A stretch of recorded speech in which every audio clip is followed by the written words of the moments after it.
Hello everyone, in this video I'm going to show you how to create a Gmail account in your PC. So first of all, you need to open a browser and come to google.com website, and after that you need to click on this Gmail option, and then here you'll find a create an account option.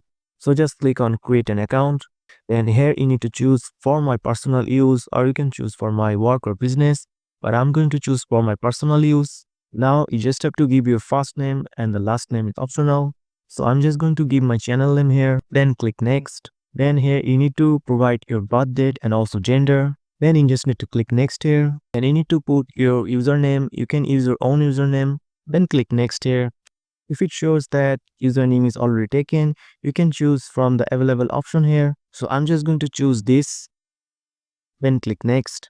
Then you just need to make a password. So make sure to create a strong password with a mix of letters, numbers and symbols. Then you just need to click next, and after that you need to provide your phone number. So after a new update, they force you to give your phone number, but if you get a skip button, you can also click on the skip. And after that you need to provide your phone number to get a verification code, and after that you will get your code in your number, and you need to enter the 6-digit verification code.